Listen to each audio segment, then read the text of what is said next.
Welcome to that spiritual, actual, factual answers to questions you're asking. You find them inside you, recite you, reciting the records. Akashic, we laughing, we drafting the passion to vary. It's time for that comedy, dramedy, all of the fanciest, catchiest acronyms. Listeners, listen, we traveling. Conscious is always unraveling. The reading you're having is mapping you back to your natural habitat. Abracadabra, it's magicless, passing it. To top it off, the host, all the classiest. Now, what were you asking for? All of the answers? What? All the answers.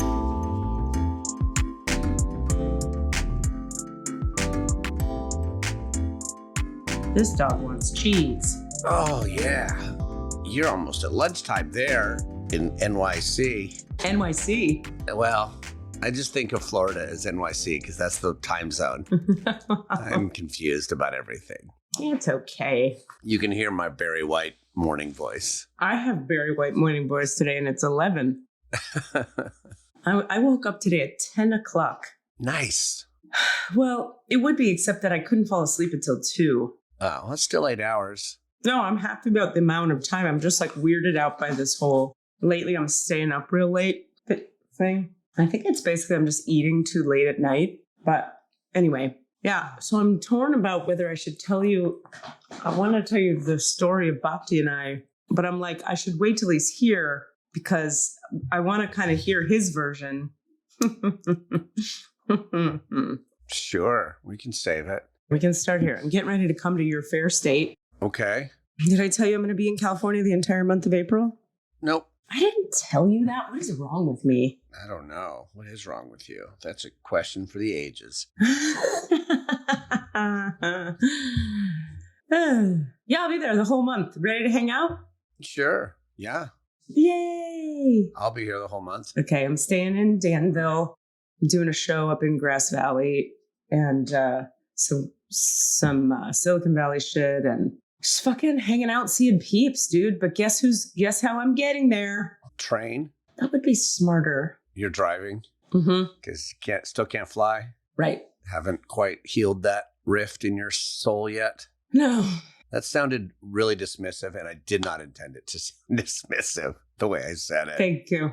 I appreciate you. I want you to know that was not sarcasm. It was searching for words. I try to now just let anytime do you sound dismissive? I just let it roll off. I just go like, I'm sure he didn't mean it that way. I rarely do. You know, it's a good point about trains. But the problem is then you spend all this money renting a car.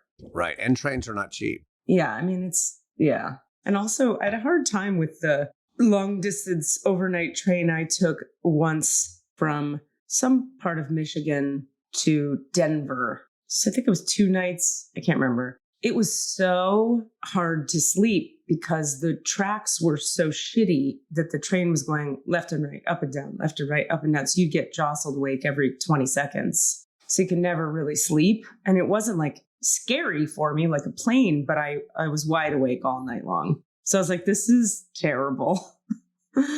So, but I think from what I've been told, that particular set of track, like it's infamous for being shittily laid. So maybe other tracks would be better. Name of your autobiography.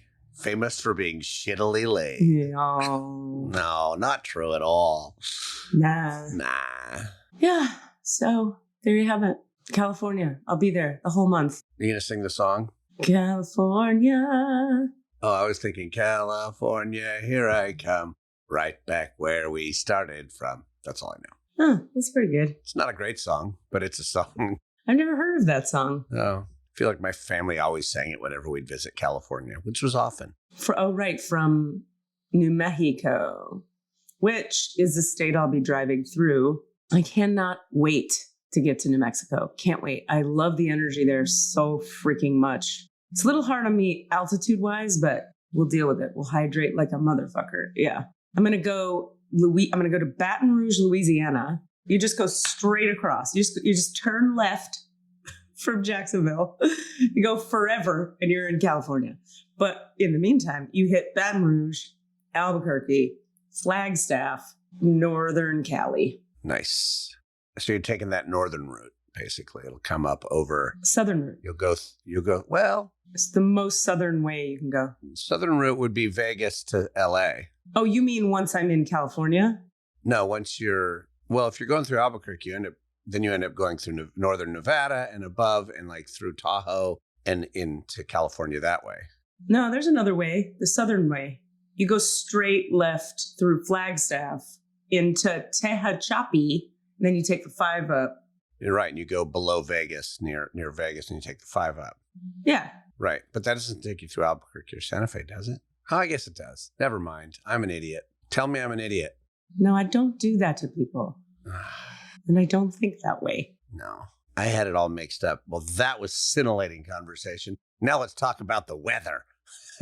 You have a harsh critic voice about things we talk about. I'm morning grump too. I'm a little, yeah. But that's the thing I notice. You regularly are worried that what we're talking about isn't interesting. And I'm sometimes right. I don't think so. I don't know. Anyway, so I think that's an interesting topic because a full by yourself cross-country road trip as a lady by yourself. That is interesting. I agree. Yeah, I'm kind of actually for the first time in my life a little nervous about it. Like every night a different hotel, except for when I stay with my family in Albuquerque. And like, I'm going to have to get up early as fuck because I don't want to be driving at night. And like, that's a different rhythm for me. And something happens to the car, you're by yourself. And then like weather is a thing, as we know from my... You have an odd relationship with weird shit happening to your car. And I don't want to call that into existence. I want to name that it has happened in the Let's past. Let's reframe it. I have had in the past yes. scary experiences with lightning and rain on the road and winter. And then some weird thing happening to your wheels. That's what I mean. Yeah. The lightning and the rain and the wheels and the winter. Yeah. That's one of the nuttier stories I've ever heard about travel. And so my heart feels for you is all I'm saying. I'm like, you will be fine. You will be good. You will surround yourself with light and you will drive and it will be great. Are you driving the same vehicle? No. You have since replaced that vehicle. Mm-hmm. Also, astrologically, there was all kinds of shit going on for those trips. So I keep looking into like, is there a better day to leave? You know, I'm asking a lot of questions before this one because I'm trying to make it just, let's have it be smooth. Yeah. Yeah. I'm excited because on the way back from Cali to Florida, I want to go through Austin, Tejas, because I've never been there. And it's a city on my list. Neither have I. I've heard good things about it. Do you know people there? Yes, just 2 or 3. But yeah, we talked about, I'm trying to think what else is going on. Talked about the Atlanta agent, right? Yep. Talked about, I could tell a whole very profound story that's happened recently. What's the shortest way to do this? I feel like we're giving Desmond a great editing job on this one today. I'll just say it this way. I had some mom, I think I shared about this on here, right? Some mom processing recently that came up. Because your mom was finding you and trying to get in touch with you and you were dealing with that? No, after that, there was mom processing that just came up because I had a reading with a psychic up in... She's in New York. We did a reading on Zoom. Uh-huh. And she said, you know, I asked 1,000 questions and she works with cards and she said all kinds of interesting stuff. And she said, every single thing you're asking about comes to fruition more easily once you've processed this next thing about your mom. And I was like, oh, come on. Yeah, I think I remember you did mention a little bit about that just because like a little resentment about, come on, I've done this work. Yeah. Yeah. We all feel that way. The next layer of mom stuff you hit. Absolutely. So cut to, I do the work and it happens, of course, because I'm me, like big and intense and fast and quickly. It felt like a metal date pit, like the pit of a date. Uh-huh. You know, a date nut is like dense. Yeah. At the center of my heart that was dissolved in a therapy session where I was doing energy work and my therapist was holding space and I was just naming it while it was happening. And I thought, no big deal, just another piece of mom stuff gone. Great, right? Well, ever since then, I was sharing this with Rami the other day. I feel so much more connected to the divine feminine in my heart. Like I feel like something was removed that has like fundamentally changed what my priorities are, but overnight. So I'm like, wow, I don't want to do this or that anymore. I don't think I care about this or that anymore. Like, I'm not sure I'm ready to say out loud what those things are here, but like, big things that are fundamental to what I've been doing. I'm just like, nope. And at the same time, nothing has replaced it either. There's nothing that's come in that's like, now it's this. So there's this real sense of openness and fluidity inside the heart and a lot of like desire to connect with people. And it's very Libra energy. It's very like my North Node is in Libra. So it's like anchoring me in this North Node energy. North Node being about what your whole life direction is heading you towards. And so its second half of life for me was always going to be about Libra. So I'm all about like beauty and community and arts and connecting and love and like this family of beauty and love and arts and like very feminine energies. And I was sharing with Rami, like, I don't know how this Katie Rubin post that healing. I don't know how she chooses things. I don't know what she likes. I don't know what she's good at.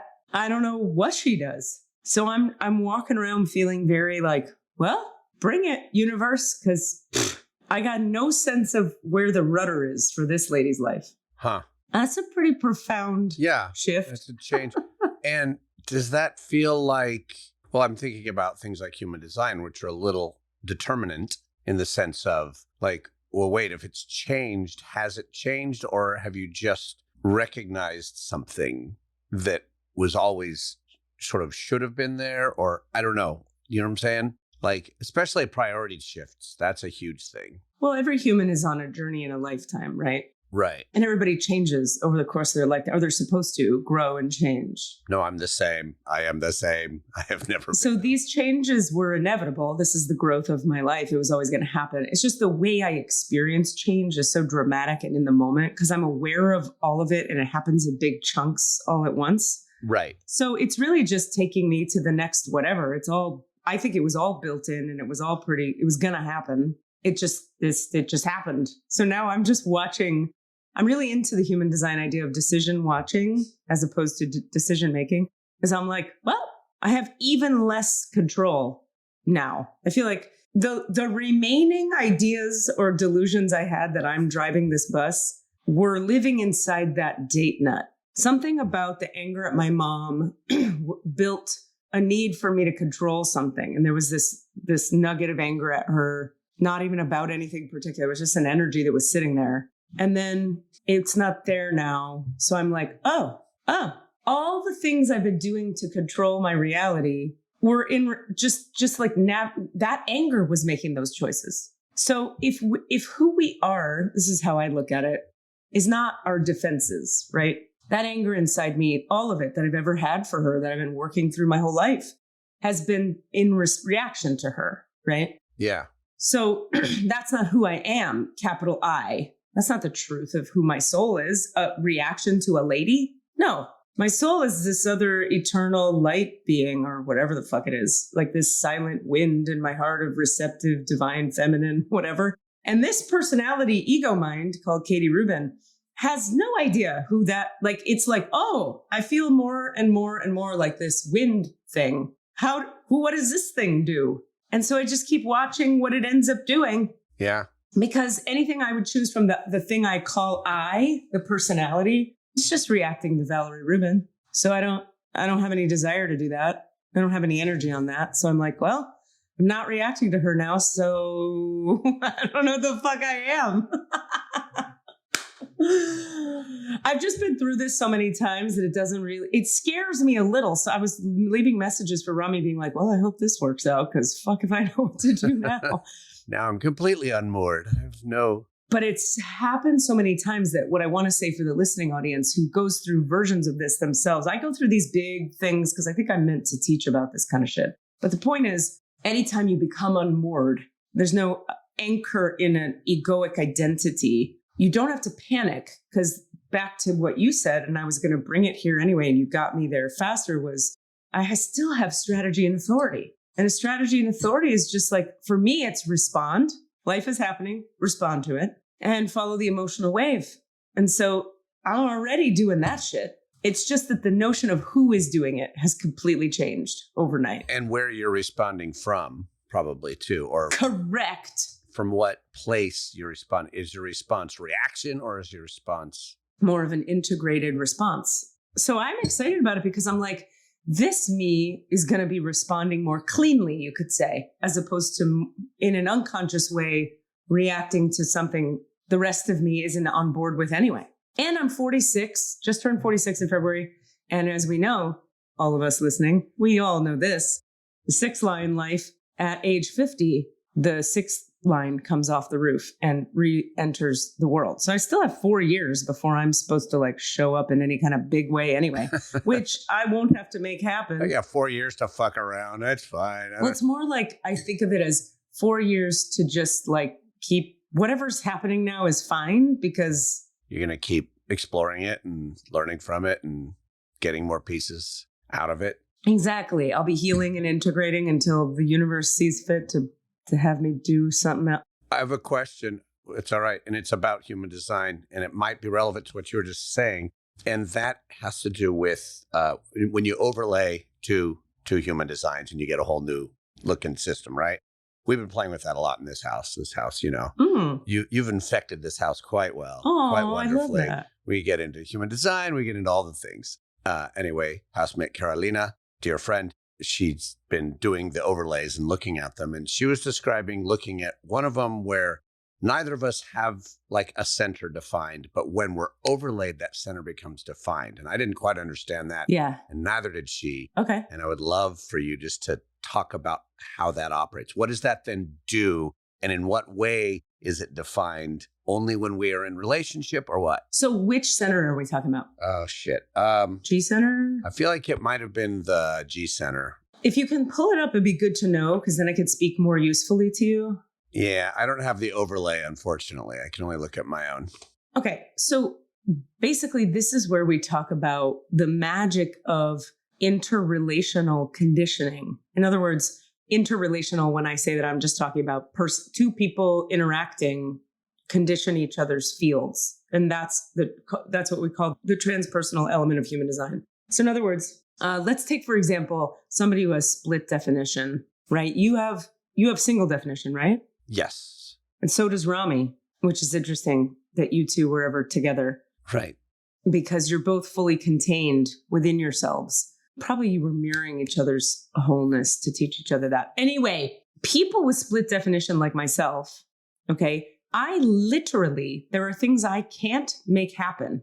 I can't do them. I can't push them into existence without somebody coming to bridge my split. That's so dirty. So dirty. It's so dirty. So I'll give you an example. Are you okay? What are you doing right now? Yeah, I'm listening. I'm bringing up my human design. Oh, okay. Because your eyes are, this is you. This is what I'm seeing. I know. I'm totally listening. I'm with you. Okay. I just know you're not maybe the best multitasker. I'm not typing anything right now. Okay. I'll just wait till you're ready. It's okay. I'm not mad about waiting. Yeah, I can't think. So it's fine. Go ahead. I was trying to think of where my human design was and I couldn't. So I stopped and I was just frozen there listening. That's all right.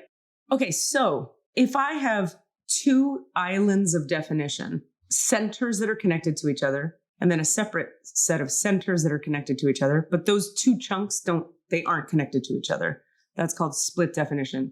So let's say I have gate something, but I don't have this other gate. And if I just had that other gate, the two chunks of centers would be connected and I would have single definition.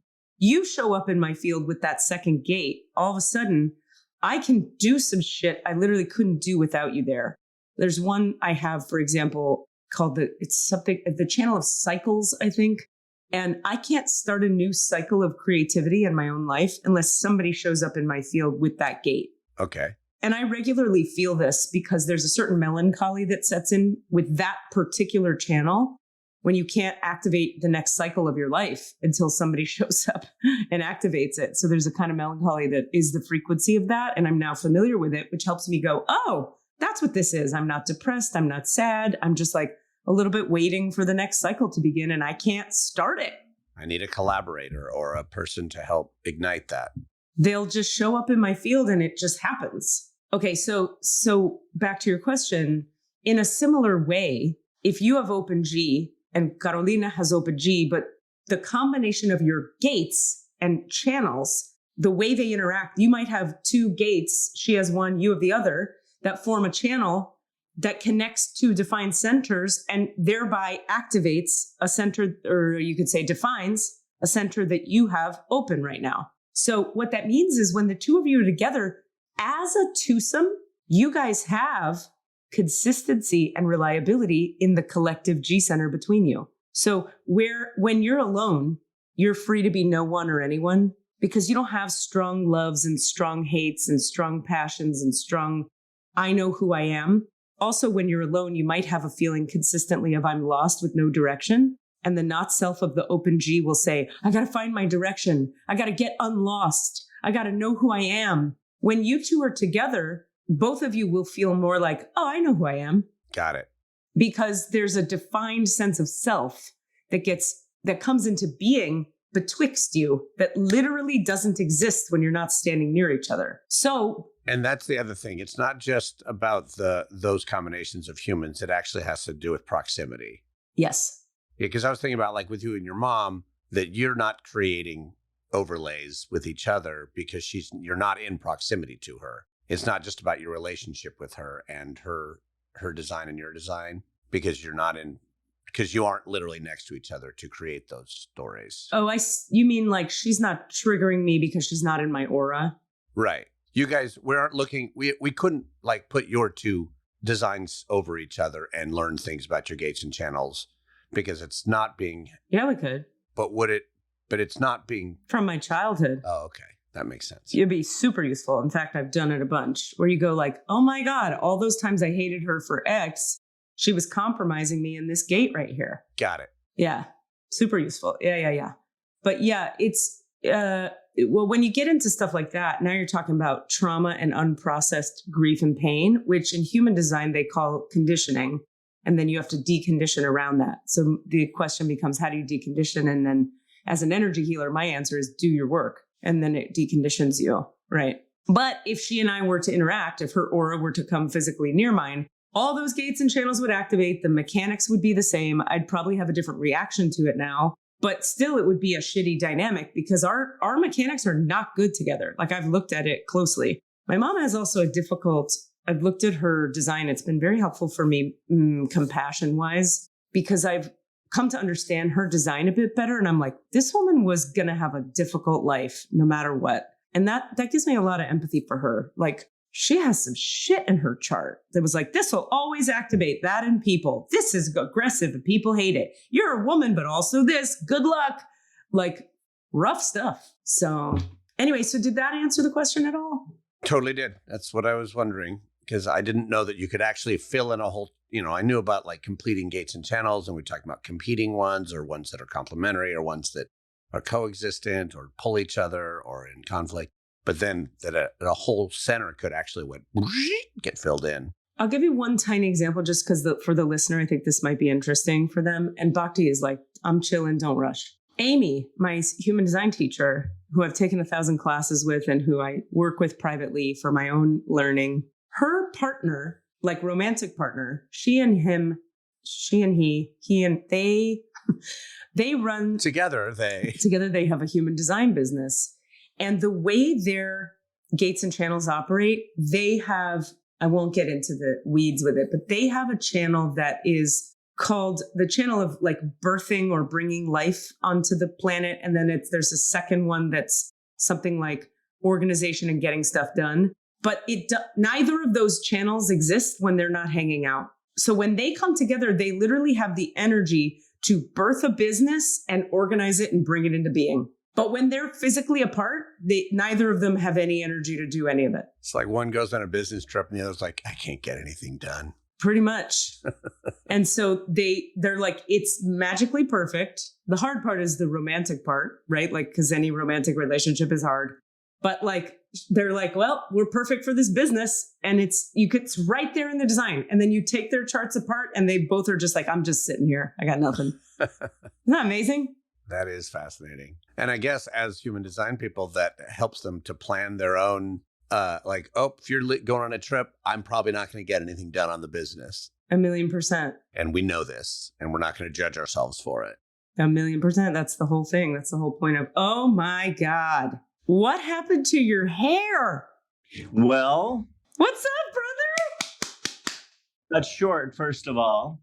Did it actually just get short? And did it just pull into the scalp? It retracted? No, it got cut short by someone else on purpose, and I had to sit there and let it happen. And yeah, but that's another story. Wait a minute. It was for a part. It was for a shoot. Is it blonde? I see. I have the lighting all. See, now that I have some experience, I have the lighting all set up so that there's a golden hue around me. It's honestly more my spirit and aura than my hair. You have an aura camera? That is awesome. Your camera like just brings out your aura. I have a special aura filter. Yeah, it's an aura filter. It's Tell me the truth. You have a face filter on right now too, right? I don't have a face filter on. What I do have is background blur on. You look 20 years younger than the last time I saw you. What is different? Did you have work done? So I did have and it does involve my hair. Is this part going to be on the air, by the way? Yep. Doesn't have to be, but probably. Are we on the record? Everything's on the record unless you tell us differently. Okay. No, I don't care because it's already on Instagram. No, yeah, what happened was there's a hair transplant clinic, and I can't believe already I'm like, telling you my most secret secrets. This is awesome. I don't even know your name, man. Oh, hey, I'm Cassidy.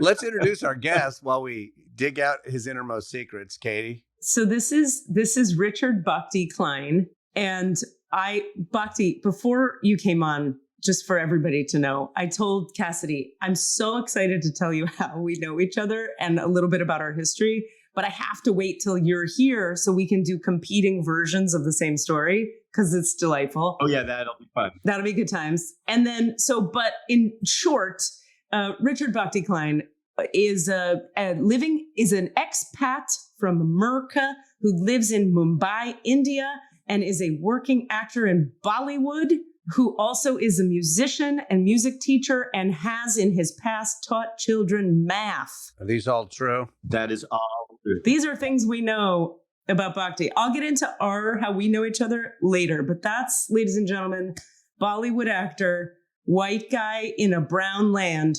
And these days, none of that is deniable. And these days, I also have to say Tollywood and all the other Hollywoods because... What's that? What's Tollywood? So there's Bollywood, officially refers just to Bombay, now Mumbai, right? The films that are made here in Hindi that are, the big budget, like official biggest movies in the country. But there's also regional cinema in every state, including the state that we're in. There's a local Marathi cinema that uses the local Marathi language instead of Hindi. And that's all over. And, RRR at this point, which is the most famous movie I'm known for, is officially a Tollywood movie, having been shot in Telangana. So, yeah, in the state of Telangana and Andhra Pradesh. Yeah, so it's shot in the south in Hyderabad. God, I hope I'm getting this right. Another old friend of mine, another guy who looks a lot like you, white guy who lives in India and shoots a lot of movies, was also in RRR with you. Eddie Sonnenblick. Do you know Eddie? Yeah, Edward is a good friend of mine. Yeah. Edward used to be the camp cook at my summer camp that I worked at for years. Yeah, I know a little bit about his story that brought him to India, and it's not wholly dissimilar from my own. So Edward is a wonderful guy who also came here and made his dreams come true and is just like living his best life. Yeah, it's really cool to watch. Okay, now, great. That's Bhakti. What happened to your face? So nothing happened to my face. I guess I lost a little weight and am trying to somewhat stay in shape. I saw myself on the screen and it really does add like 15 pounds. And I'm like, this shit is forever. Like, I gotta deal with it. And so I'm trying to do what I can. And I had a little bit of work done, which was offered me to as a paid thing for the clinic to get international medical tourism. So, right, medical tourism, people go to India and Mexico and whatever for procedures. So this is actually a... Just hair. Yeah, hair transplant clinic in Rishikesh, in Dehradun. In Dehradun. Yeah. But you didn't nothing. You didn't have a up here or under the eyes or this guy. Nothing. No. Just I had some hair put in where there wasn't hair before. I have no judgments of this. I think this is fantastic. You look amazing. Your hair looks great too. Thank you very much. I appreciate that. I was a little like it's a long recovery period, and I would there were times where I'm like, what the hell did I do to myself? What happens during the recovery? Is it painful? They're supposed to shave your head. I didn't let them do it completely, but they shave your head both where they're drawing the follicles from. So yeah, at this point, what they do is they dig in and grab clumps of 2 or 3 follicles at a time and put it somewhere else in the head and do that thousands of times, literally. And then it doesn't know where it is. So it just does its thing where it is. And you have so much that, they take it out randomly. So you don't notice where it's taken from. Did it hurt? You know what, dude? So, I am I'm not afraid of, I embrace, I've always embraced altered states of consciousness. No shit. And any way to get there for me is an appropriate method, including certain chemical and biological agents, right? And pharmaceutical, as well. So someone who does, has a certain amount of anything in their system, apparently anesthetic does not necessarily work as well, or you have to use higher doses of anesthetic. Oh, Jesus Christ. So when they found out that I do partake, they almost called out the whole thing, but then by then it was too late. So they said they would do it. But wow. Yeah, at one point I fucking woke up during the procedure. Stop talking. Stop it. All right. And I could feel everything. Stop it. I'm still like high on whatever they're giving me. Because I insisted, by the way, on like total anesthesia. A lot of people do it with just topical. I'm like, dude, give me the most you have, knock me out completely, keep me asleep. Thank you. And it was, it's that great thing where you count down from 100 and you get to 98. And like, it's so much fun for the short time that you can remember it. So I woke up in the middle of it and I'm high as a kite, but I can feel it. I'm like, Doc, I can feel this. Can you do something for the pain? Hey, Doc, yo, hello, I'm right here. And the doctor, who was the senior doctor at the clinic, who used to work in Dubai, and they brought in to kind of have a name, got all upset with me. He's like, hey, you're talking to a senior doctor. I may have cursed. I may have, Give me a break. You should curse. Sounded angry in some way, but I'm in pain. Yeah, so he's like, you're talking to a senior doctor. I'm like, hey, senior doctor, can you do something for the pain? God damn it. Or whatever, And so eventually they did, but I totally remember that. And I was loud. I guess, you can hear me through the walls. I don't care about any of that at the time. I'm just like, no. Put me out. I do not want to be conscious while you're poking in my skull. Oh my God. So, then they finished it. Long story short, long period of recovery. Got to be careful with it. How rinse long? it with sweet solution. Like for a week, you have to keep it wet and rinse it with sterile saline solution. Ugh. Takes 5 months, 6 months for it to really look decent again. God damn it. Yeah. But yeah, whatever. Were you wearing like a ton of hats? I was wearing hats for a while. I absolutely was. Yeah, I bet. I have to say this out loud because it's so obvious to me right now. And I have thought this many times before, Cass, and I forgot to say this out loud to you. Bhakti is the Jewish you. Okay. Oh, how about that? You guys are very similar in certain ways. And Cass is one of my best friends. And Bhakti and I are tight as fuck. We don't see each other or talk that much. But like, he's one of those people that it's just like, oh, hello, you again. Got it. Easy, whatever. It is great to see you, I gotta say. Hi. Yeah. All right. Now, it's very weird for me right now because I'm like, oh my God, he really is the Jewish Cassidy. This is a fucking trip with blonde fucking plugs now. I had that hair at one point in my life. It stopped being that curly. Yeah. At a certain point. It just gave up the curl. But maybe you need to go to India and get your fucking hair. I hear there's a good place. The whole thing is really funny because this particular place is also pushing it as tourism for India. It's in Rishikesh, it's in the mountains. So what they did is they flew me to the mountains, and then we spent a day going to all of the amazing tourist places that really I never go to, like national parks. I went on my first ever safari in India in a national park in a Jeep. Like, it was amazing. true medical tourism, like actual tourism And they medical. treat me, and I'm like, come see the holy Ganga River while you restore your youth, or whatever it is. Yeah. And so we did a whole day of that, which was really fun. And then, so they're trying to get international and tourism and sell both. I guess it seems like a cool marketing campaign. I don't know how they're doing with it. I'm obsessed with everything you're saying right now. I don't know where to go. I mean, do you want to give them their due and name the place? It's fine. I don't even remember what it is. I'm gonna have to look it up. It's but during the commercial break, I'll get that answer. I have 70 questions for you. I'm very excited. Number 1. Are you living in the same apartment where I visited you in India? Stop it. I am not. Oh, thank God. I'm like, you have to have moved by now. I definitely moved, and I gotta say my place is awesome. It's an illegal rooftop apartment, so like it's on the roof, and then they build another apartment on top of it. And it used to be a hair salon. I could carry the thing around and give you a tour, whatever. So one whole wall is covered with mirrors and like a bunch of little lights, which is great, which is where you get all the different colored lights from. And one whole side is window. So between me and past the other buildings, I can see the sea. I have a cat and a catio. Get out of here. Yeah, that you can go out with a hammock out there. So yeah, that place was a concrete box with no windows. And I was like, I got to get a place with windows. So yes, Wow, congratulations. Thank you. Okay, all right.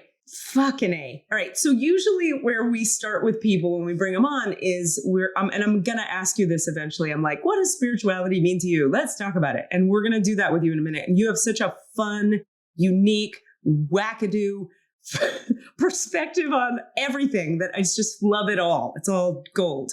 But before then, we have to tell our origin story, you and I. Yeah, you start, and if I feel like you're, gone astray or skip something, I'll jump on it. All right, so there we are. Picture it. 1999. No, what? 2006. What do you think?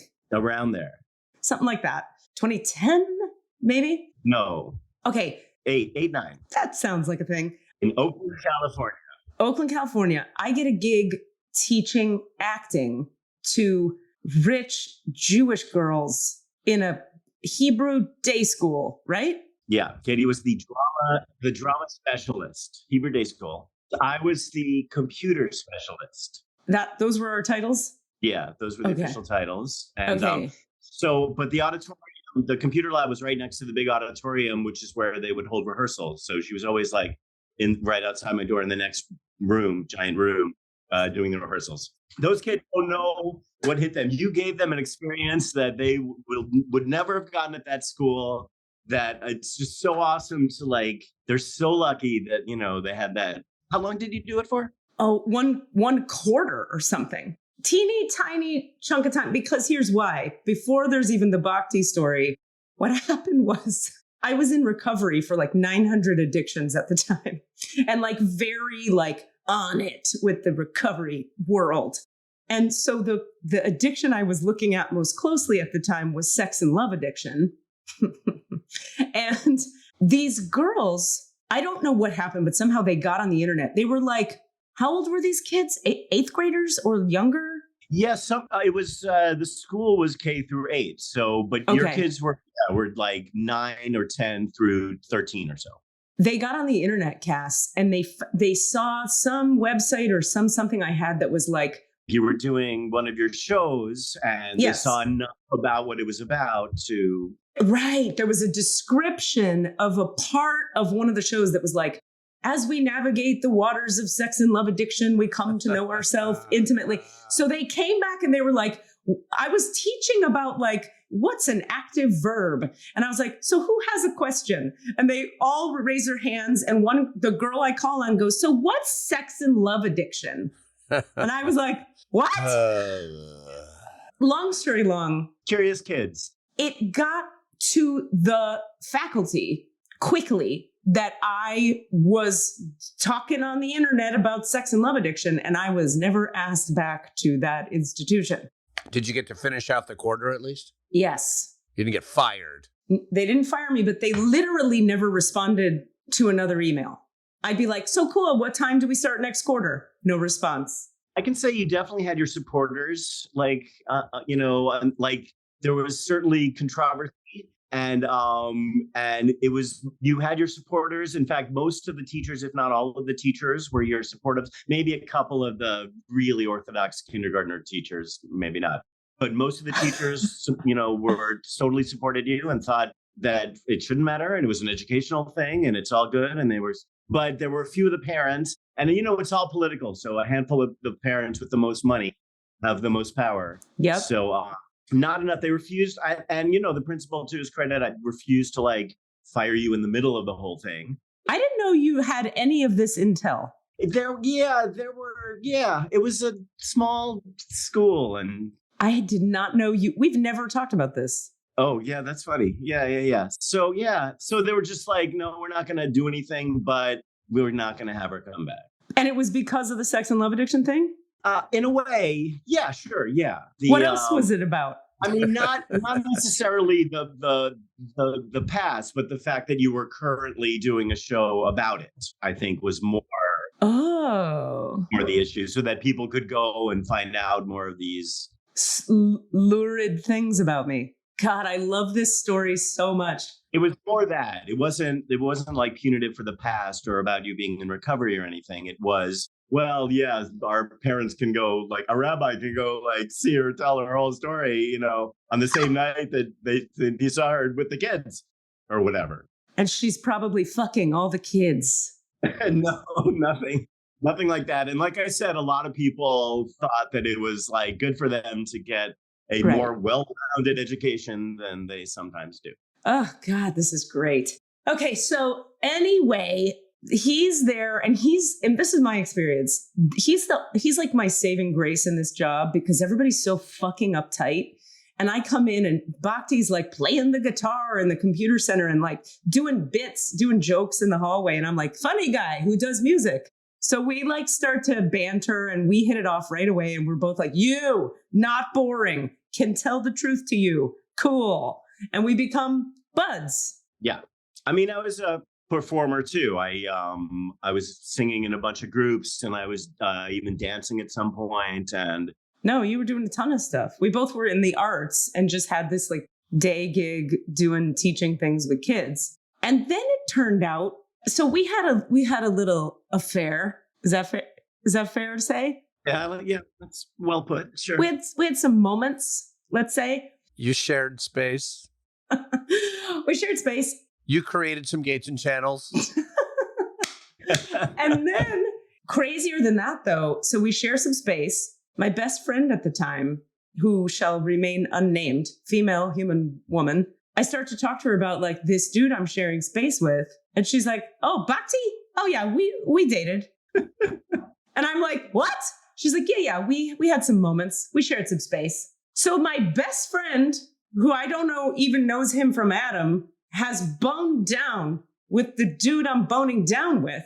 And I didn't know it until I casually was like, so this guy, Bhakti. And she was like, oh yeah, Bhakti. Yeah, he's pretty hot. And I was like, what is happening? Bhakti, should we tell her? We should probably tell her. We also have a past. We've been boning. Great. Long distance. It's not easy. Yeah. I mean, it's a big place, but it's a small world or whatever. I vibe with you. I vibe with her. You guys vibe with each other. Yeah. It makes sense. It does. Anyway, cut. So we we were sort of friends and we didn't pursue that too long. And then you moved away to India at some point in there. And then there's a lot more details, but at a certain point, I took a trip to India as part of my... Visited India, and I saw you here. Well, but weirder than that. Let me just set it up. I went to go take a 10-day class in Mumbai, and I'm in the airplane going, and I haven't put it together because I'm spacey that you're there. And you text me or Facebook message me. You go, did I just see you post that you're going to Mumbai? I go, yeah, I'm in the plane right now. You were like, you remember that I live here, right? And I was like, holy fuck, I forgot. I land, I like adjust a little to Mumbai. My birthday comes. It's like 2 days into, I'm in fucking India, in the most acid trippy city you can ever imagine in the universe. I'm in love with it. It's my birthday, and Bhakti's like, hey, I'm free today. So we go on this like Katie Rubin's birthday celebratory restaurant tour of Mumbai. We like ate amazing chocolate cake and like went to your place and went to the sea and went to a temple, and we had a fucking Mumbai amazing experience. And it was my birthday and he was there, and it was too weird. And then within 24 hours of that, he got me an acting job. He like introduced me to a thing, and I did an audition, and they booked me, and I played Hillary Clinton in some kind of something. So within 48 hours of landing in Mumbai, I had like a friend and some dates and some food and a tour and an acting job. We like to be welcoming to our guests here. All because of you. Yeah, that was really a fun trip. I don't get a lot of visitors from overseas. It's okay. But when it does happen, it's a lot of fun. My sister came and visited me once, and we had a good old time. But yeah, that was great. And it was my great fortune to be able to spend your birthday with you. That was so magical. I just loved it so much. And there were a couple times where, I don't know, you tell me how you remember this, but we both were like, maybe we're boning down again. But I feel like I always had a boyfriend. Every time I would see you, I was with someone. Either you were or I were. Right. Like, we went back and forth like for a while. You're right. And yeah, that's in particular, you were seeing somebody. Yeah. And there was clearly some like really strong attraction going on here. But you wanted to be true to what was going on. By the way, side note, that guy's a dick. Yeah. Not worth the denial. Nope. I swear, I have since learned it is absolutely true that it is not worth the denial. You absolutely, if you have an opportunity, you got to go for it. It is not worth anything talking yourself out of it. Okay. Yeah, I've since learned that lesson for sure. I feel opposite of that. But yeah, obviously. Yeah, I feel like I'm very glad I stayed true, because I would have a feeling in the pit of my stomach, no matter whether he was a dick or not, I would feel bad about I would either have had to have lied to him or broken his heart. And either way, I would not feel good about it. So for me, it's the opposite. I do understand that. I definitely understand that. And I do have a strong tendency towards guilt that I've done a lot of work on. And, I say, oh, look at that. There's my old pal feeling guilty about this for no reason showing up. Yeah, but to me, I think there is a reason to feel guilty about that. Like, we've made an agreement, and the guilt is just an indication of like, hey, you're out of alignment and you're out of integrity right now. Guilt is not like inherently bad. Certain forms of guilt are useless, but certain forms of guilt are like a signal to like, hey, this doesn't sit right with you. Don't do that again. So in that case, I value that guilt. Yeah, I do have to be able to, tell that difference. That's a thing. Yeah, last time I went home, I took an airplane. I booked my seat in advance. Before we take off, an old couple comes up to me, asked me to switch my seat to a middle seat so that they can sit together. And I was, my decision was like, what would my mom want me to do? Like, what would be the right thing to do in her eyes? They say the definition of Catholic guilt is that you're afraid that God will judge you harshly or look down upon you. And the definition of Jewish guilt is you're afraid your mom is going to So I gave up the seat, and it was fine. It was no big deal. But I got to Florida after the, 24 hours of traveling. And I told my mom the story, and she's like, are you kidding? I would have told you not to give up the seat. Like, you have absolutely said, don't give it up. Keep it yourself.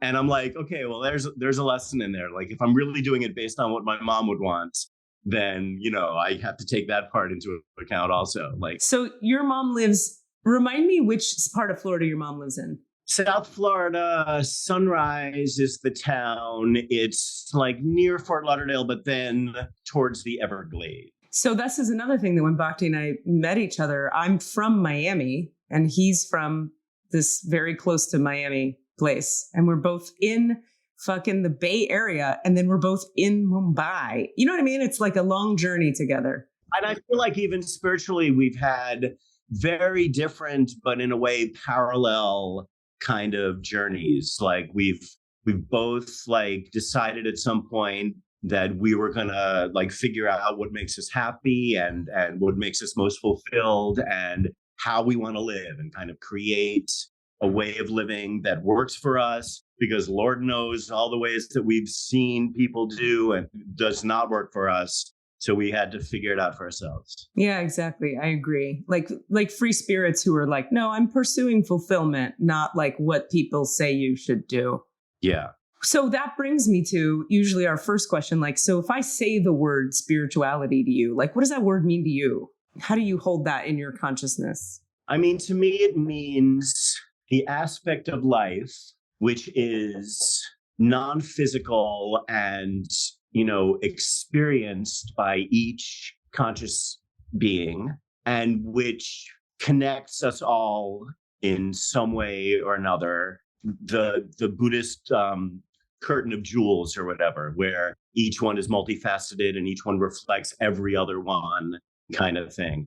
It's that kind of, unseen, unphysical connection, wholeness, sure, ultimate, but even between two things or two people or two beings, the under the surface connection between things. Okay, cool. And how would you say like what is the role? How does your relationship to like psychotropic, trippy experiences, how does that world connect for you to your spiritual life? And or what is the purpose of the psychotropic, psychonaut kind of work, journey, fun stuff you're doing in your life? Like, how do you hold that? Like, what role does it play in your world?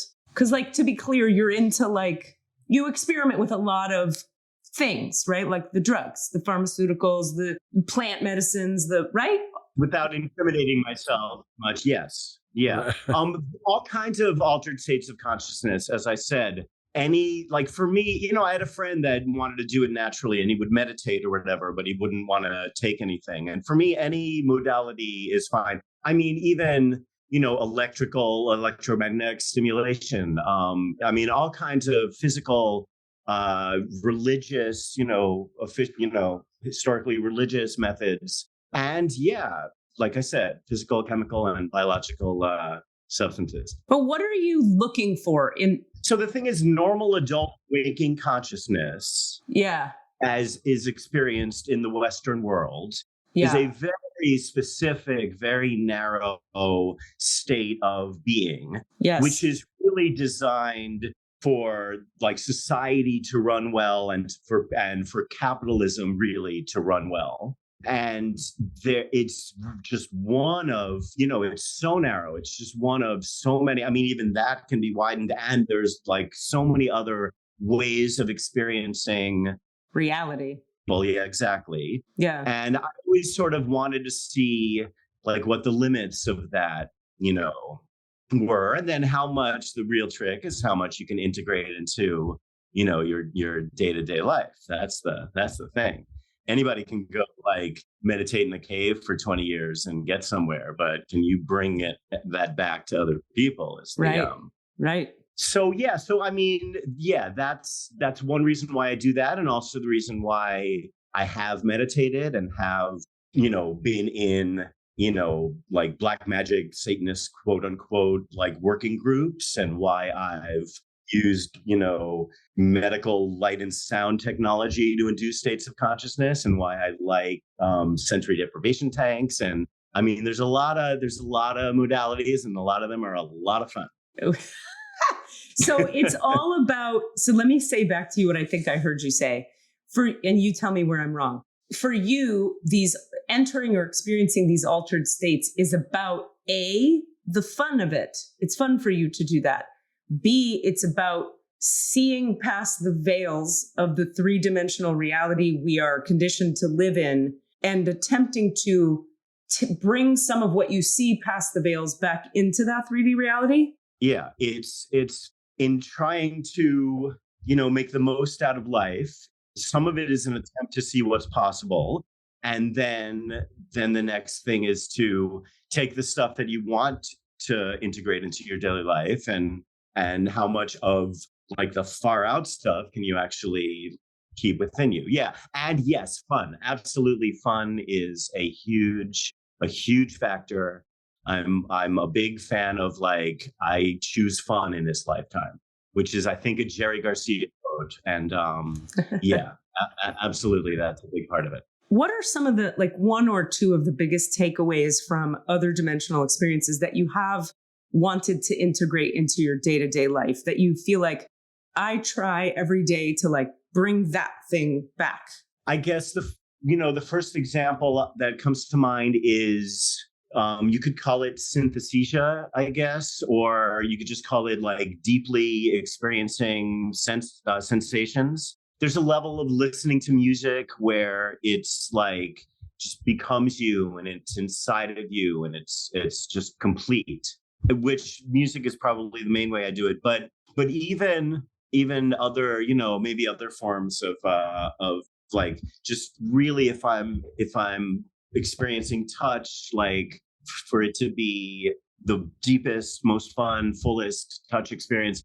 Being in the moment sort of comes to mind. With everybody overuses the term flow. It's a real thing. Like what's the guy, Mikhail Csikszentmihalyi? Is that that's a guy? Yeah. But wrote the first book and did the actual, like, it is based on scientific research, based on, and then people have taken it to, they've generalized it in a lot of ways. But yeah, that kind of thing in a way. What was the question? What experiences or ideas or energies from the outer realms do you try to live into and bring back? So the way that you can experience music under the influence or in a meditative state, really being able to connect with people like in a deep way, the way you would if it was like a couples meditation kind of thing. Being able to do that as much as you can unilaterally, like offering that to the other person, seeing how far is comfortable for them, not in a pushy in your face way. I met someone the other day that seemed so cool, and then we started hanging out, and she was just like, "So I want your full attention now. Okay, so no, don't look down. Okay, let's be together." And I'm like, "Dude, yeah, let's be together, like at the same table, reading different books." But so I don't know. Yeah, I'm going on a lot of tangents, and I hope you're enjoying them. You're saying that your sense of being together, a sense of widening what the present moment is. So there's a now, right? And like there's the past and there's the future, and it's a constantly moving like along the timeline. But how long is the duration of the actual now? And can you extend it a little bit into what you used to call the past, a little bit into what you used to call the future, make it sort of a wider, temporally wider window of experience? Yeah, I get that. To do that habitually is amazing. Yeah. I do that a lot in my experience too. All the energy work that I'm always fucking doing, it has me able to, we call it in my training systems, stretching time, where you just go like, if you drop further into the now and further and let it expand, it doesn't really have to end. See, and that's something I first discovered on acid at Grateful Dead shows, where I was doing that temporarily with the music. Sure. Mm-hmm. But to apply that to, being with a person, or to apply that to, like you're shooting a movie and it's happening right now, and what an amazing fucking experience, and like really enjoy it. Like of course, on one level, you're like working your ass off, but there's a level there's the witness level where you're like, this is so fucking, like, how did you do, like, what the fuck, and really, really enjoying it. Able to hold on to both sort of at the same time. All right. Now I have another question that's going to maybe seem unrelated, but in my mind is quite deeply connected. What's your relationship to, and then I'll explain why I'm asking the question a little more after I ask it. So what's your relationship to trauma healing? And the reason I'm asking is something I've found over time is that extending the now, altered states of consciousness, knowing God, being in the oneness, these are all great things that are actually more fully integrated, amplified, and brought into the present moment through the trauma healing work we do, such that altered states become less required when the trauma gets lighter and lighter in the body because you become lighter and lighter, and then you become space, and space is the moment. So anyway, to me, there's a relationship between trauma healing and like all the things you're saying. But I'm wondering for you, is there a relationship, and what kind of that stuff do you do or have you done? I mean, that might have been the first, reason why I started looking inward in the first place, was to force to deal with some of that. I feel like, first of all, the old lesson that, life can change or end at any moment. So you should have fun and enjoy yourself. Like, that's always there. I don't really need any more examples of that, but that certainly is a part of the trauma experience or whatever. My father was a Holocaust survivor. My father was in a concentration camp as a kid. Wow. Took so much with him, and I got so much from him. And of course, it's not obviously not in any sort of blamey way, but yeah, there's a lot of that, and then there's other stuff too. Let's not even get into that. But yeah, I feel like it gives you. I feel like the trauma is always there. I feel like closure is the stupidest, most non-existent word in the English language. There's no such thing. You learn to live with it, and you learn to have more options about how to respond to, whatever triggers your, those kind of traumatic, deep traumatic memories. I don't think they go away. I really don't.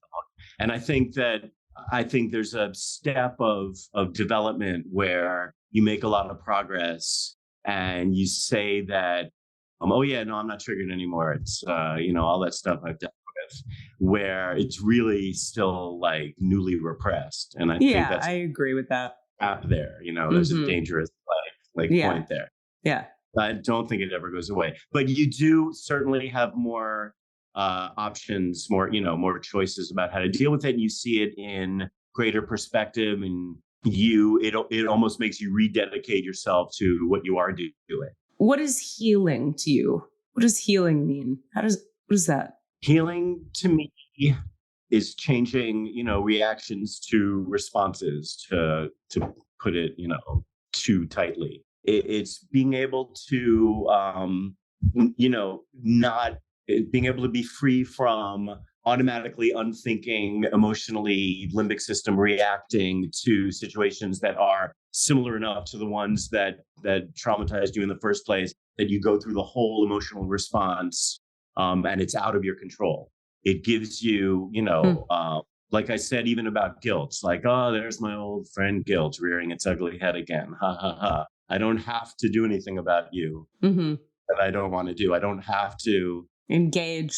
Yeah, not only don't I have to take it out on other people and lose my cool or whatever, but I don't have to let it devastate me as once it might have.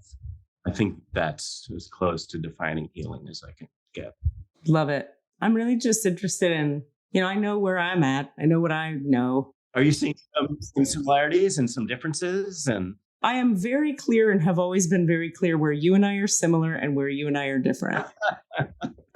All right. Okay. I'm very clear about what it is. It's just that, but the more I study human design, the more I'm like, well, now I need to see your chart because I'm sure it's all in there. Like, I was going to be doing this. This was the path I was going to be doing. And you were going to be doing that. And that was the path you were going to be doing. And it's written. So I'm just sort of like, oh, cool. I'd love to see how that's written for you. The human design stuff helps me. There's no longer having seen what I've seen in all the different charts I've looked at. You can't, having looked at it, ever make anyone wrong almost ever anymore, because people's design is what it is. And they are what they are. And this sort of wounded, arrogant notion we can have that we're all going to be the same and we're all going to agree on everything all the time is really narcissistic, I think, because what you want everybody to agree on is what you think. But you can't all agree on what you think because everybody's quite different. And period, the end, you can't. You can sort of share on certain levels, but then there's always these little places where not, And that's the science of differentiation. It just is. Now, in the realms of unity and oneness, everybody can experience it. We can all experience love. We can connect more deeply, but that comes and goes because we all have to like go do stuff. So you come into connection and out of connection, and that's fine. I definitely don't want everyone thinking the same way that I do or any one particular way. Like, again, I'm in it for the fun, and it's a lot more fun if there's a ridiculously wide, range of views. In fact, if everyone is unique. And so if you can like figure out the uniqueness, or not figure out, but experience whatever, like the uniqueness of each individual, like then there's no, there's no comparison. There's no, unity doesn't mean turning it into a big mush, with no differentiation. I'm definitely like clear about that. Ken Wilber, I'm sure you know Ken Wilber, right? So he talks about the pre-trans fallacy, which is there are sets of phenomenon that look similar, right? But one is pre something and one is trans something.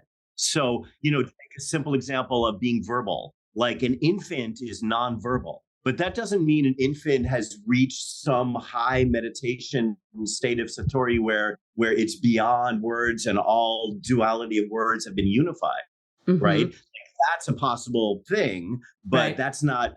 So both of them are not speaking, right? But for very different reasons. So it's that kind of thing. For me, like unity is not de-differentiation. Like that's. Let me ask Cassidy, I have a question that's provoked by what Bhakti's saying. So he keeps saying it's all about fun. I'm back to the fun. I'm here for fun. And then I'm thinking to myself, what one word do I say that for me it's all about? And immediately it's truth. And of course, what does fun mean and what does truth mean? But we all have our orientations to reality. Like, do you have a single word? For me, the word that comes to mind that I'm in pursuit of, not rarely achieving, but in pursuit of, is joy. So it's similar. It's closer maybe to fun than truth. Sure. But I feel like joy is the word that comes up for me when you ask that question. That's cool. That makes sense knowing you a little bit. And I would assume, just like fun for me, that doesn't mean that bad things don't happen and that you have to ignore like the tragedies of life. It doesn't mean that. In fact, it means that because shit happens, then the joy or the fun that you experience when you are doing that is much more meaningful, I would say.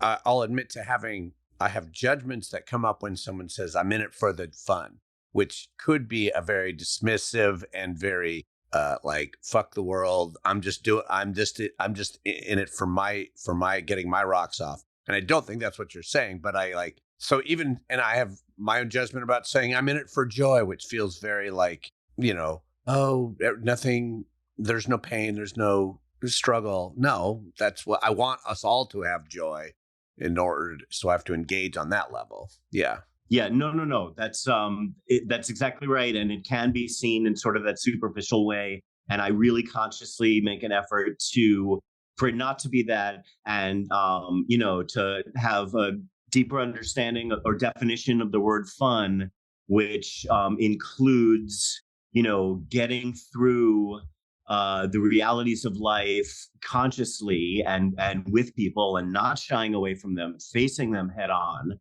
And then coming out the other side in some way, and going through all of that, the richness of life, the highest highs and the lowest lows, and really being as present as possible to all of it is sort of my definition of fun. Do you think you're a 7 on the Enneagram? What's the 7 again? I'm not.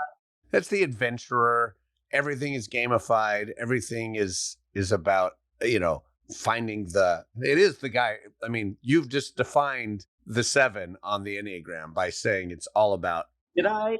Yes. Yeah. We're pretty deep Enneagram people. I mean, you could be something else, but. I haven't looked at my Enneagram in a long time, but I'll take your word for that. I mean, it could also be 5, but more 7. There's an element of, isn't there one that's like performance and sort of like emotional? That's the 3. That's what I am. It could be. I mean, it's rough to type someone else, but just by the superficial description, that's textbook in a sense. And everybody wants to be a 7 except for 8s, but everybody else wishes they were a 7. So be happy about that. I didn't know 8s are the ones that don't want to be a 7, except I'm an 8 and I don't want to be a 7. That's the only reason I say that. And how many are there? 11? There's 9. It's an Enneagram. Oh, yeah, fine. So I'm just trying to think if 3 and 11, what did you say I was? 7. If 3. There's no 11s. There's no 11. There's no 11s. It's an Enneagram, which is It's 9. 9. I'm trying to think if 3 and 7 are opposite each other, and if there's something about like There isn't really, it doesn't really work. The opposite thing doesn't really happen. There's 3, 6, 9 are on one triangle together, and then everything else travels to each other. Yeah, there's no relation really between a 7 and a 3. Yes, there are ones that you kind of grow to or shrink to, but the 3 and the 7 have no relationship in that way. But what can I say? I'm a complex individual, you know. You are. You're the only one. You're the only one. The rest of us, super simple. Put us right in those boxes. Very comfy there. I don't know what your numbers are or whatever. And you don't care. He's not into the Enneagram. I don't. I used to know what I mean. Listen, I'm not, but I totally respect whatever tool like anyone wants to use for self-awareness. Like, absolutely. And I'd be happy to see more about it and whatever in a more appropriate moment. I'm not averse to it in any way. Good times. So when we have people on here, one thing we can do, there's many things we can do if you care to. And we also I have no attachment to doing any of it, but just because it's a thing we sometimes do, we could open your Akashic records and answer any questions you have. I could pull cards for you from the records. I could open the records and bring energy healing through, or we can just keep chatting. Any preferences? I mean, honestly, I don't think I really know what all those others actually entail. It's basically just, I take you through a meditation and then I say a prayer and it connects me to you and to the all that is, so that then you would ask a question and I'd be theoretically listening to the all that is and responding to the question. It's just a prayer, breathing, and a prayer. Yeah. I mean, I love all of that except for the part where I ask a question. Okay. How come? I don't know. I don't know if I have any. I mean, I could come up with questions, but that doesn't feel like a yes. That's a hard pass. I think just for my own entertainment, how do you feel about this? I'd like to pull 3 cards for you, not on a question. Yeah, I like the 3-card thing. Yeah, sure. Yeah. Which deck do you like? The one in my left hand or the one in my right hand? The one in your right hand. Is that your right hand on the left side of my screen? Yes. Yes. Hold up your right hand. Yes, that one, please. Thank you. No problem. So I'm going to do a little bit of a thing internally. I'm not going to bring you in on it because it doesn't feel relevant. Where are you guys, by the way? Can I ask physically right now? We are all over the place. I'm in Oakland, California, still the place of your origin story. Oaktown, we love it. Yep. Tell them where I am while I do woo-woo shit. Katie is in Jacksonville, Florida. She's returned home to the mothership. Oh, yeah. Okay. Or at least a satellite of the mothership.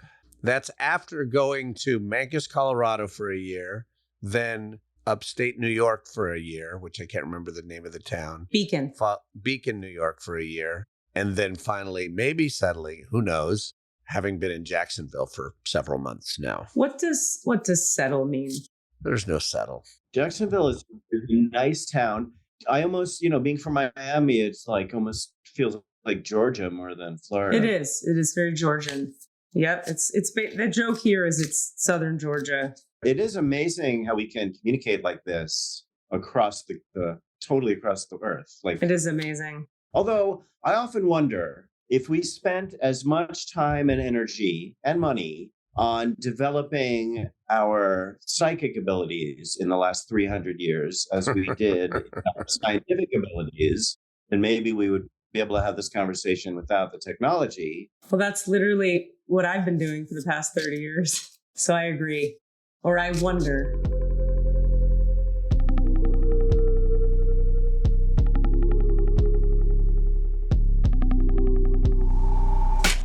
Hey, what's up, everybody? Rami here. What if wasting time doesn't exist? Wasting time. The concept of wasting time is a tool of white supremacy. We judge how we use time, and we judge some of those uses as valuable and some as not. But it is cultural conditioning. And it doesn't take into account that we need rest time, and we need integration time, and we need healing time, and we need moments of space in order to see what comes out of them, what appears, what you run into. All like that is all crucial to us being fully realized human beings, healthy and happy and complicated humans. So I'm asking again, what if wasting time just doesn't exist? It's not a thing. Rami's rules. Okay. Well, first of all, this is your deck, the Akashic Tarot. Nice. So in the recent past, we have the One of Keys, the Architect, which we'll talk about. In the present moment, we have the Six of Roses, which is the War of the Roses. And the outcome, dun, dun, dun, dun, dun, is the Lookout, which if you can see is a ship on fire with a guy at the top looking out. Okay. All right. Let's read about. That tracks. Okay, cool. One of Keys, Architect. All right. In the recent past, somehow these energies may have been relevant. A man and a woman in rich Egyptian dress stand at a table filled with structural drawings and measuring utensils. He is the architect of all they survey, and he points to an unseen building in this expansive project. Throughout the scene, many workers toil on foundations, pylons, and palaces. At a mundane level, you could find yourself involved in a building project or renovating and redecorating your home or workplace. Most important, this card shows that it's time for you to step into a position of power in the recent past. In order to do that, you must recognize your talents and strengths, as well as your authority to take charge. An opportunity beckons that utilizes your skills perfectly. Feel the command you have over the great scope of this situation and take charge. Okay.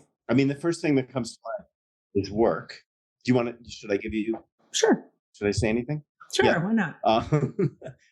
Or should I wait till the end? Yeah. The first thing that comes to mind is work. Let's see if there's anything else that really. Where have you taken charge at work or been asked to or encouraged to?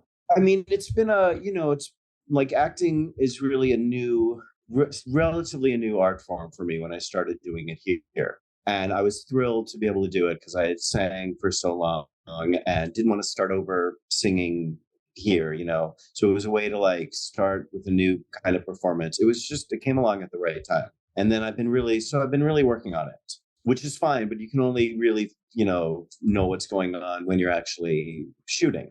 Yeah. But I feel like especially I just had a big run since December where I did a bunch of stuff. So certainly that, but even the last 6 months or something, I feel like I'm getting better. Like I'm not a beginner anymore. Like I have some like skills now or something. And, I obviously nowhere near where I would love to. I mean, it's a continual process or whatever, but I don't feel so lost anymore. So yeah, we did a smaller movie recently and I really got to participate in a lot of the direction and even some of the dialogue and, play. I mean, it's a collaborative art form anyway, right? So, but I've been taking a little bit more of like the role of, I've been watching, you work with like either an up and coming Bollywood star or a senior actor, and they have this vibe and they know what they're doing. They ask for certain things. They, discuss certain aspects of things. And I've been paying as much attention as I can to that. And I've been doing that a little bit lately and been telling myself it's time to do that. So there's been a couple of shoots recently where the architect, everything you said sort of definitely rings kind of. Okay, cool. And maybe it's a good sign to keep moving in that way while, of course, always holding on to my humility and respect for everyone there and the knowledge that there's so much to learn. Let's hear the rest of the reading. Yes, please. Okay, so the present moment, here we are in the Six of Roses. This is a very interesting card, and I'm quite familiar with it, actually. Storm clouds gather in the sky. Two lines of mounted knights stand at the ready, facing each other across a clear field of battle. The left side carries the banner of the white rose. The right carries the red rose. This card depicts a war within a relationship and or a battle within your heart about a relationship. Most often, this relationship is romantic in nature, but this card could also refer to a coworker, partner, boss, or family member. There could be power plays, and at the very least, there is a lack of reciprocity and communication. You are at an impasse. Your intuition or spirit, the white rose, has told you that this experience is not a supportive one. But your passions, fears, and needs, the red rose, keep you from listening. You've tried to bring the two together, as indicated by the dirty flag with the combined white and red rose on the ground. But what's happening in this relationship is not compatible with your spirit's view for you. So there you stand, your spirit and your passions, just watching and waiting. This situation is nothing less than karmic, and it is time to listen and take action. Awareness, vision, and self-honoring are required now for you to position yourself best and make plans to leave the battlefield. Interesting. Let's wait before we respond to this one and hear the outcome. Let's finish. Well, I mean, in this case, I kind of feel like we should. Yes, please. So the outcome card we have after that whole shenanigans is this fucking chaos monster. Yeah, right? Look at this situation. The lookout. Okay. A man looks through binoculars from the crow's nest of a great masted ship. A battle is being waged on the deck below him. This card tells you to be on the lookout. There is a challenging situation, perhaps even a battle of sorts around you. You could experience a sudden fall or loss of your position. But if you are aware, you can make a backup plan that will help you ride through this difficult time a little more easily. This phase may be temporary, but it's important to keep your balance. Your strength will carry you through to a better time to come. Huh. It's interesting because two of these are about war, a war within or a war with another. The war between the spiritual part of yourself and the, you could say, human or secular or lower frequency part of yourself, or with another. I don't know. You'll have to tell us. Your attempt to integrate those parts, right, that hasn't been working yet. So you're being encouraged to just get off the field entirely with this battle. And then the outcome being, well, something might fall apart, but let's be ready for it and you'll be fine in the end. But something might be crumbling. Any of that, Reed? I mean, not really. I did just start seeing somebody like very recently. Mm-hmm. And so there may come a point when I have to kind of like figure out the dynamic between really liking to be by myself and if I want to be in a relationship and that whole question. It hasn't really come up yet, but it might. I think the way I'd frame it is we can think about that relationship or anywhere in your life where there's a battle being waged, even just internally between one part of self and another, or it could be at work, it could be friends, it could be self, it could be romance. I mean, there's nothing in particular. Like you're always trying to get better. You're always trying to work on your shit, but it's not a battle. There's nothing that like cool that I'm battling with that is, threatening to catch fire right now. I mean, knock on wood, like you never know what's around the corner in life. Yeah, well, let's see what unfolds. Maybe we'll have you back in a week and you can be like, here's what happened. Call us back when it all goes to shit. Right? I guess so. Yeah, maybe. But like, I want to say about that, like cards like this look so terrifying, but like I've had this card show up when it's just something is completing or something's done or you're wrapping up a thing and you're like, oh yeah, that did end. And I got pulled out of that maybe faster than I wanted. I've had a string of like bad relationships where you could totally, what you just said completely applies to that, where I was like sort of hopeful and then they frickin' went up in flames. Absolutely. And then I had to, that more applies to the recent past. Well, let's see, because this is the future. Yeah, well, I do keep making the same mistakes. I do keep choosing the same kind of people. That'll do it. Is it because they seem fun? That's my judgment there. It's not a judgment. No,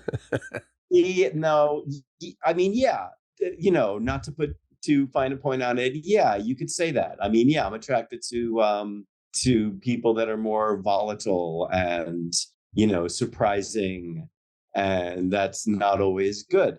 What's your astrology, sun, moon, and rising? I'm the last day of Cancer of the Crab on the Leo cusp. Sun position? Yes. Do you know the moon and rising? I do not. Oh, that's a tease. Sorry about that. Do you know your birth time to the minute? It's not to the minute. It's like 6:21 a.m. Something like that. Pretty close. That's to the minute.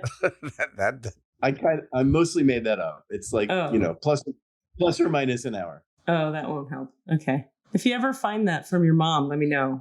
I feel like, the traditional things of Cancer of the Crab and Leo, like, I feel like I have, I am emotional. I do prefer staying at home. But I have enough Leo to get me on stage. Like, there's definitely some of that going on. So anyway, yeah, I could see you being a Leo rising and having all this Leo Cancer. Yeah, it's an interesting combination, I feel, right? It's been interesting. I'm definitely sensitive, but, try to use that to my advantage. Yeah, and the fire, there's a lot of fire. So any other questions you want to ask me before we have to go? Nope. Any questions you want to ask me before we have to go? Do you guys have any questions for me before you go? Have you been experiencing joy lately? Some. Not as much as usual. I'm in a little bit of a lull, but thanks for asking. All right. Well, this too shall pass. You're welcome. It's not anti-joy. I wouldn't say that. I'm not in the anti-joy. I'm just in... What's anti-joy? Like suffering. I wouldn't say I'm suffering. I'm just not feeling the peaks of joy. I'm not feeling the rise. I'm in the smooth water. It's like a musician having high standards where, like, you could always do it better, or any artist. Yeah. But you also have to appreciate, like, what you did, right? Like, at the same time wanting to get better, you also have to, like, appreciate, like, how far we've come and all of that too. Oh, yeah. I do that a lot of the time. I can tell you're that kind of guy. You should have met me before this podcast. Totally different person. Really? Did this change you? Katie, would you say this podcast has changed me? Well, what were you going to say about that? Oh, absolutely. I mean, there's no question, but I'm just, your experience of me, can you observe? Yeah. I mean, fundamentally, I think we're always just right where we always were. But I also think with some of your stuff, like we all have stuff, right? Patterns. You've like tackled, faced, and conquered several distinct, powerful patterns and completely changed them. So yeah. Deconditioning. Shit, we could get into that, but we got to go. Sorry. Got to wrap up. That gives you so many choices. That's really huge. And congratulations. That's awesome. All right. It was lovely chatting with you people. Thanks, Bhakti. Good to see you. Bye, everybody. Bhakti, great to talk to you and meet you, the other me. Yep. Enjoy life. Yep. Thank you so much. Do your work. Go have fun. Bye. What are you asking for? All of the answers? Say what? All of the answers? Yeah, all the answers. Hey guys, thanks for listening.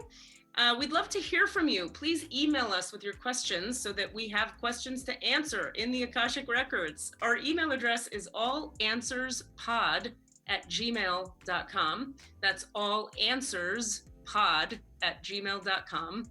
And if you'd like to find us on Facebook or Twitter, it's @allanswerspod, @allanswerspod. Thank you. I think we have a little delay. I think what we're saying, there's a delay, and then you respond on top of when we're talking because the delay. Mixed and edited by Desmond McNeese for We Mixed It, LLC. Go to whatsoundsawesome.com. Please hold.